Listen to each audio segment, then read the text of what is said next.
वंदे तु सब सिद्धे ध्रुवमचलमडोवमं गदिं पत्ते वोचामि समय पाहुर्मिडमो सुधि केवली भणिदम सुधि केवली भणिदम। जैसे कि आचार्य भगवंत ने हमसे प्रॉमिस किया था कि आने वाला कलश इस समय सार जी का सबसे खूबसूरत और सबसे मीठा कलश होने वाला है। और ये ऐसा अमृत का कुंड है, ये कलश जो आचार्य अमृत चंद्र ने लिखा है, ये एक ऐसा अमृत का कुंड इसमें जितनी बार भी डुबकी लगाई जाए उतना ही और आनंद आता है और कभी भी बाहर निकलने का भाव भी नहीं आता। अरे अंदर ही डूब जाने का मन करता है। और जैसा कि ये सरल समय सार की प्रथम क्लास में कहा गया था कि ये समय सार जी जो हैं ये एक नाटक की फॉर्म में है, एक प्ले की फॉर्म में है। और इसका हीरो कौन है? कि इसका हीरो मैं स्वयं हूं। ये स्टेज शो है और इस स्टेज शो का जो पहला एक्ट यानी फर्स्ट एक्ट जो था वो यहाँ पर अब समाप्त हो रहा है, पर्दा गिर रहा है और इस जीव ने यानी आत्मा ने यानी मैंने अपने आप को तमाम पर पदार्थों पर भावों से भिन्न जान लिया है, मान लिया है। और अब क्या करना है कि आहा अब तो बस आनंद करना है, इस चीज को सेलिब्रेट करना है। अरे कैसे सेलिब्रेट करना है कि पार्टी करनी है। पार्टी करनी है? कैसी पार्टी? पूल पार्टी करनी है। अरे वो पूल पार्टी वो नहीं जो वो पुद्गल के स्विमिंग पूल में डूब डूब कर जो करते हैं वो नहीं। अरे ये पूल पार्टी नहीं है, ये ओशियन पार्टी है। महासागर में जाके पार्टी करनी है। और वो महासागर कौन सा? कि मेरा पर्सनल महासागर, मेरा पर्सनल ओशियन, ऐसी पार्टी करनी है। क्या बात कर दी। ये ओशियन तो केवल 7 है इस पृथ्वी पर, तो असंख्यात जीव कैसे उनकी ये पर्सनल प्राइवेट प्रॉपर्टी हो सकती है? अरे भैया ये कैसे एलोकेट हो सकता है? एलोकेट हो सकता नहीं है ही, वो भी इनबिल्ट। अरे ये महासागर मेरे में ही इनबिल्ट है। अनंत गुणों का समूह, ऐसा ज्ञान सागर, ऐसा महासागर जो कभी समाप्त नहीं होता है। और ऐसा महासागर जिसकी कोई मर्यादा भी नहीं है, कोई सीमा नहीं है। वो महासागर होता है ना ओशियन, उसको रत्नाकर भी कहते हैं। क्यों? क्योंकि उसमें बहुत रत्नों के भंडार भरे पड़े हैं। आपने सुना भी होगा अपनी दादी नानी से कि उसमें रत्नों के खूब भंडार हैं। तो होता क्या था कि जैसे पहले लोगों के पास जैसे एरोप्लेन वगैरह तो होते नहीं थे, तो वो सब पानी के रास्ते ही ट्रेवल करते थे। तो जो स्टीमर, शिप, नाव, जहाज वगैरह जो भी होते थे, अब वो कभी डूब जाते थे तो बहुत नुकसान होता था। तो उनके साथ वो रत्न भी ले जाते थे, शहर जाते थे या कहीं और दूसरे देश जाते थे तो वो रत्न भी उनके साथ डूब जाते थे। टाइटैनिक तो सब जानते ही जानते हैं, है ना। तो होता क्या था कि जो जैसे ये लोहे वगैरह चीज है या जो साधारण से जो पुद्गल वस्तुएं हैं, है ना, वो तो उसमें गल जाती थी। लेकिन जो रत्न होते थे यानी हीरा, मोती, माणिक, सोना, ये पानी में गलते नहीं है। ये एज इट इज वहां पर रहते हैं। तो वो चाहे कितना ही खारा पानी क्यों ना हो, वो उसको गलाते नहीं हैं। तो ऐसे वहां पर हजारों नहीं, लाखों नहीं, करोड़ों नहीं, अरबों नहीं, असंख्यात वर्षों से वो हमारे जो रत्न हैं वो अंदर दबे पड़े हैं, उस समुद्र के अंदर हैं। अरे वो रत्न तो कुछ भी नहीं है। जो मेरा ये रत्नाकर है जिसके अंदर अनंत गुण राशि है, अनंत गुण राशि के रूप में अनंत रत्न विद्यमान है। अरे अनंत सुख, अनंत दर्शन, अनंत ज्ञान, अनंत वीर्य, अनंत प्रभुता, विभूता, अनंत अनंत अनंत अनंत अनंत अनंत अनंत गुण, अनंत गुण रूप रत्न जो अंदर मेरे अंदर विद्यमान है, मेरी डेप्थ में विद्यमान है। वो सब कैसे हैं कि मुझ रूप ही हैं, मुझ रूप ही हैं। अमर्यादा वाले रत्न हैं जो कभी खत्म होने वाले नहीं हैं। और उनकी वैल्यू इतनी है कि इनवैल्यूएबल हैं, अमूल्य हैं। और वो भी सिर्फ मेरे हैं, किसी के साथ कोई पार्टनरशिप नहीं है। सिर्फ मेरे है, पर्सनल है। और वो पर्सनल क्या है कि वो पर्सनल मेरा ये ज्ञान का सागर है। कैसा है? ज्ञान का सागर है। देखो कलश पढ़ते हैं और आनंद लेते हैं। सुख शांत रस से लबालब यह ज्ञान सागर आत्मा, विभ्रम की चादर हटा सर्वांग प्रगट आत्मा। हे भव्य जन इस लोक के सब एक साथ नहाइए, और इसे ही अपनाइए, इसमें मगन हो जाइए। सुख शांत रस से लबालब। अरे ये जो अंदर ज्ञान का सागर है, ज्ञान का महासागर है, वो कैसे रस का है? वो नमकीन रस वाला नहीं है, वो कड़वे रस वाला नहीं है। अरे ये तो अमृत का कुंड है। ऐसा अमृत का कुंड है जिसमें आनंद आनंद आनंद आनंद आनंद आनंद आनंद ही आनंद है। आनंद का अमृत है। ऐसा शांत रस है, ऐसा शांत रस है जिसमें आनंद की किल्लोलें उठ रही हैं। ऐसे शांत रस वाला, ऐसे आनंद का अमृत वाला, अमृत का कुंड। अरे वो होता है ना, लोक में एक पोलियो अभियान चलता था पहले, तो पोलियो की ड्रॉप पिलाई जाती थी। तो वो टैगलाइन क्या थी उनकी, पंचलाइन, 2 बूंद जिंदगी की। अरे ये आनंद अमृत ऐसा है जिसकी एक बूंद भी मिल जाए ना तो जीव अमर हो जाए। और अमर हो क्या जाए? अमर ही है, अमर ही है। लेकिन वो पर्याय में भी अमर हो जाए, पर्याय में भी अमर हो जाए, अशरीरी हो जाए, फिर कभी कोई जन्म मरण नहीं हो। और ये तो आनंद की बूंद नहीं, अमृत की बूंद नहीं, पूरा का पूरा अमृत का महासागर है। सोचो इसमें डूबेंगे तो क्या होगा। और डूबना नहीं है, डुबकी लगानी है। क्योंकि डूबते तो तब हैं जब मजबूरी होती है, यानी जब हमें तैरना नहीं आता। अरे अब तो हमें डुबकी लगानी है। डूब जाना यानी डूबना ये दुख का प्रतीक है, और डुबकी लगाना ये आनंद का प्रतीक है। अरे भव सागर में डूबे हुए थे, लेकिन अब तो आनंद समुद्र में, आनंद के महासागर में, ज्ञान आनंद के महासागर में डुबकी लगाने का समय आ गया है। डुबकी लगाने का समय आ गया है। सुख शांत रस से लबालब यह ज्ञान सागर आत्मा, विभ्रम की चादर हटा। ये विभ्रम की चादर क्या है? कौन सी चादर है ये विभ्रम की चादर? अरे देखो जैसे क्या होता है, हम सी बीच पे खड़े हैं और हमने अपनी आंखों के आगे थोड़ी दूर ही, चाहे आंखों के आगे 4 उंगल की का हाथ रख लिया, हथेली रख ली, तो हमें कुछ भी दिखाई नहीं देता, कुछ भी दिखाई नहीं देता, पूरे विश्व में कुछ दिखाई नहीं देगा। लेकिन जैसे ही वो हमने हाथ हटाया, समस्त विश्व बिल्कुल चकाचौंध हो जाएगा, पूरा समुद्र हमें दिखाई देगा, क्लियर दिखाई देगा। ऐसे ही एक जरा सा राई बराबर जो ये मिथ्यात्व है ना, ये मोह, राग, द्वेष, पुण्य आदि भावों को जिसको मैं अपना मान रहा हूं, ये मान रहा हूं कि ये पर पदार्थ मेरे हैं, जो चारों बुद्धियां हैं, एकत्व बुद्धि, ममत्व बुद्धि, कर्तत्व बुद्धि और भोक्तत्व बुद्धि, ये जो बुद्धि रूपी विभ्रम की चादर है, मिथ्यात्व की चादर है, इसने मुझे मेरे ज्ञान सागर से, मेरे आनंद सागर से दूर कर दिया है। दूर क्या कर दिया है? मुझे दृष्टि पर मेरी आ गई है तो मुझे दिखाई नहीं दे रही है। लेकिन जैसे ही मैं उस चादर को हटाता हूं, जैसे ही मैं उस विभ्रम का नाश करता हूं, जैसे इन मोह राग द्वेष रूपी भावों का नाश करता हूं, वो ज्ञान सागर, वो सागर, वो महासागर, आनंद का सागर, अमृत का सागर, वो मेरे सामने प्रकट हो जाता है और सब कुछ clear clear clear clear clear दिखाई देने लगता है।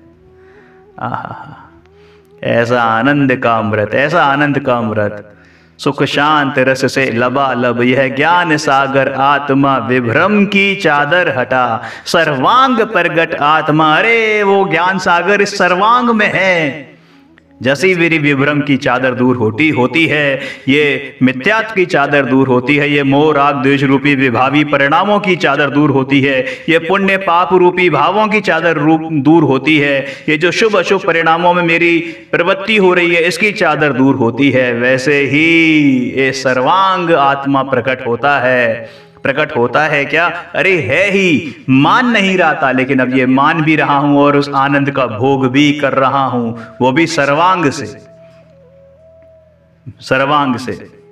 कहते हैं ना कि इसकी रगों में इसका खून दौड़ रहा है, उसका खून दौड़ रहा है, उसका खून दौड़ रहा है शरीर में। अरे मेरे अंदर तो आनंद अमृत दौड़ रहा है, ये शरीर की बात नहीं है, मेरे परमात्मा स्वरूप की बात है। मेरे अंदर तो आनंद अमृत दौड़ रहा है, शुद्ध शुद्ध शुद्ध, अनादि से शुद्धता, अनंत काल तक शुद्ध ही रहने वाला है, ऐसा आनंद अमृत मेरे अंदर दौड़ रहा है। और ऐसे स्विमिंग पूल में, ऐसे प्राइवेट पूल में सबको नहाने की, एक साथ नहाने का जो इनविटेशन आचार्य श्री दे रहे हैं, हे भव्य जन इस लोक के सब एक साथ नहाइए। अरे उस आनंद को अनुभव कीजिए, नहाइए मतलब क्या? अनुभव कीजिए। और जितने भी इस तीन लोक के जीव हैं, कोई मोहित जैन नहीं, अकेला मोहित जैन नहीं, अकेले आचार्य कुंद नहीं, अकेले अमृत चंद्र नहीं, सभी जीवों को इनवाइट किया है आचार्य भगवान ने कि सभी आ जाओ, सब आ जाओ, सब आ जाओ और अपने आनंद को अनुभव करो, अपने इस परमानंद को अनुभव करो, ज्ञानानंद को अनुभव करो और अपने इस प्राइवेट ओशियन में है डूब जाओ, डूबो, मस्ती करो, गोते खाओ, सब नहाओ। हे भव्य जन इस लोक के सब एक साथ नहाइए। हे जगत जन सब इस लोक में एक साथ नहाओ, एक साथ आनंद अमृत का पान करो। हे भव्य जन इस लोक के सब एक साथ नहाइए। अरे इसे ही अपनाइए, इसमें मगन हो जाइए। अरे अपने आनंद अमृत को ही, इस आनंद सागर को, इस ज्ञान सागर को अपनाओ और इसी में मगन हो जाओ, इसी में मगन हो जाओ। कितना खूबसूरत, कितना खूबसूरत। इसको तो बस गुनगुनाते रहो ना तो अपने आप अंदर आनंद की हिल्लोरें उठने लगेंगी नहीं, लगती हैं। सुख शांत रस से लबालब यह ज्ञान सागर आत्मा, विभ्रम की चादर हटा सर्वांग प्रगट आत्मा। हे भव्य जन इस लोक के सब एक साथ नहाइए, इसे ही अपनाइए, इसमें मगन हो जाइए। हे भव्य जन इस लोक के, अरे इसको अपने ऊपर लो। कैसे? कि सुख शांत रस से लबालब मैं ज्ञान सागर आत्मा, विभ्रम की चादर हटी सर्वांग प्रगट आत्मा। हे मोहित जैन इस लोक के सब एक साथ नहाइए, सब मेरे साथ नहाइए। हे मोहित जैन इस लोक के सब मेरे साथ नहाइए, अरे इसे ही अपनाइए। अरे इसे किसे? मुझे। अरे मुझे ही अपनाइए, मुझ में मगन हो जाइए। सुख शांत रस से लबालब मैं ज्ञान सागर आत्मा, विभ्रम की चादर हटी सर्वांग प्रगट आत्मा। हे मोहित जैन इस लोक के सब मेरे साथ नहाइए। क्या? अरे इसे ही अपनाइए, इसे नहीं मुझे ही अपनाइए। अरे मुझे ही अपनाइए, मुझ में मगन हो जाइए। अपने अपने में मगन हो जाओ, अपने में मगन। ऐसा ज्ञान सागर अंदर इस देह देवालय में विराजमान है, उसमें मगन हो जाओ, उस सागर में गोते लगाओ। आनंद आनंद आनंद आनंद आनंद आनंद आनंद।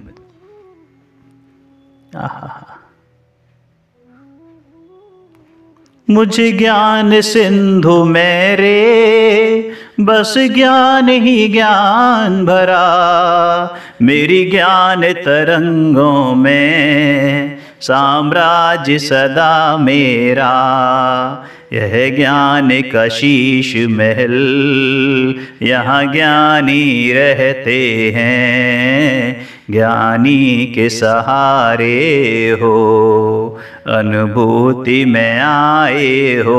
अरे ये ज्ञान सिंधु में रे बस ज्ञान ही ज्ञान भरा, ये ज्ञान सागर में रे बस ज्ञान ही ज्ञान भरा। और यहाँ ज्ञान मतलब सब सारे अनंत गुण विद्यमान हो गए, सारे अनंत गुण इसमें विराजमान हो गए।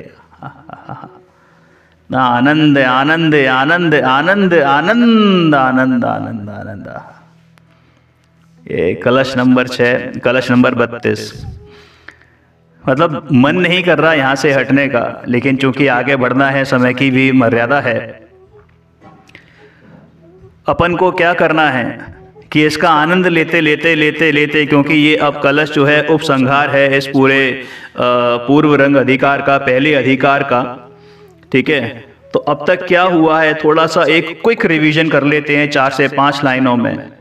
हमने क्या देखा तीसरी गाथा में, पहली गाथा में तो समझ लिया था हमने कि भैया उन्होंने हमारे अंदर क्या किया है कि सिद्धत्व की स्थापना की है।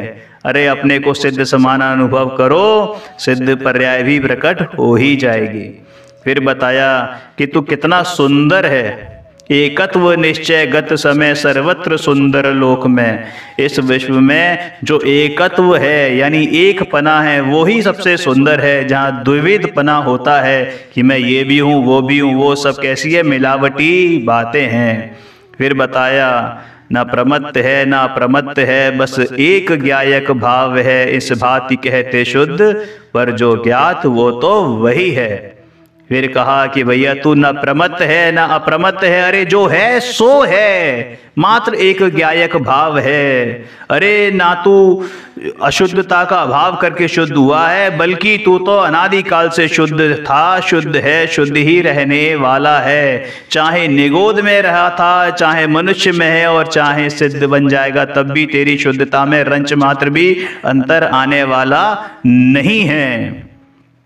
फिर 14वीं गाथा में बताया कि साहब पर्याय दृष्टि से देखोगे तो ये सारी बातें नजर आती हैं कि मैं बंधा हुआ हूं, मुझे कर्मों ने छुआ है, मैं जो है अनियत हूँ, मैं जो है अन्य अन्य अन्य अन्य रूप होता हूँ, मैं जो है संयोगी भाव वाला हूँ, मुझ में विशेष विद्यमान है, भिन्न भिन्न भिन्न भेद भेद भेद विद्यमान है। लेकिन जब मैं स्वभाव से देखता हूँ तो मैं एक अखंड अनियत नहीं, नियत नित्य स्वभावी, अनन्य यानी अन्य अन्य नहीं होता, असंयुक्त और अविशेष स्वभाव वाला हूं, अविशेष स्वभाव वाला हूं।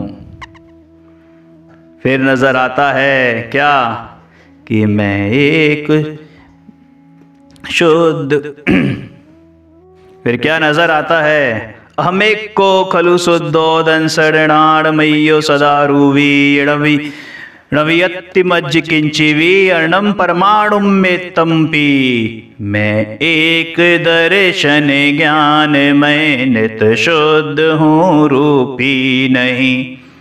ये अन्य सब पर द्रव्य किंचित मात्र भी मेरे नहीं। मैं एक दर्शन ज्ञान में नित शुद्ध हूँ, रूपी नहीं। ये अन्य सब पर द्रव्य किंचित मात्र भी मेरे नहीं। तो इस तरह से ये अपना पूर्व अधिकार यहाँ समाप्त होता है और इसके बाद प्रारंभ होगा अजीव अधिकार का, जिसको जीवा जीव अधिकार भी कहा गया है।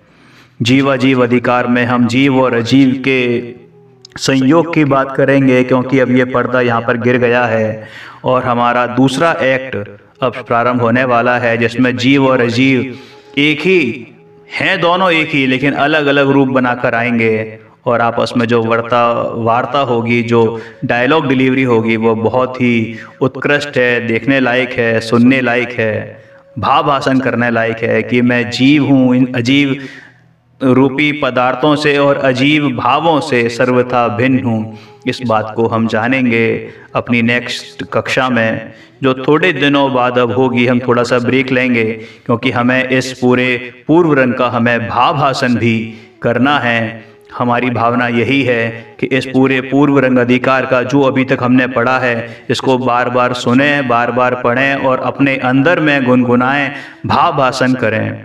और विशेष जानने की जो इच्छा रखते हैं, जो आगे पढ़ने की इच्छा रखते हैं, जो डिटेल में जाने की इच्छा रखते हैं, तो आचार्य कुंद कुंद के द्वारा रचित जो आचार्य अमृतचंद्र ने जो टीका करी है उस समय सार जी की, उसको अवश्य पढ़ें। दादा छोटे दादा ने जो अपनी गायक भाव प्रबोधनी करी है, या जो शास्त्र और छपे हुए हैं वहाँ से पढ़ें, अनुशीलन से पढ़ें। गुरुदेव श्री के द्वारा जो प्रवचन रत्नाकर है वहाँ से विशेष लाभ वहाँ पर उनको मिल सकता है क्या, बल्कि मिलेगा ही। ये तो सिर्फ एक क्रक्स था, एक समरी थी इन गाथाओं की, जो इस माध्यम से आप तक पहुंच सकी, जो खास तौर से जो नए नए स्वाध्याय जन हैं और जिनको कोई विशेष शंका समाधान या जिज्ञासा हो, तो वो कमेंट सेक्शन में यहाँ पर या फिर डिस्क्रिप्शन में मेरा नंबर दिया हुआ है, वहाँ पर व्हाट्सएप पर मैसेज भी कर सकते हैं। सभी को सादर जय जिनेंद्र। ओम नमः सिद्धेभ्य।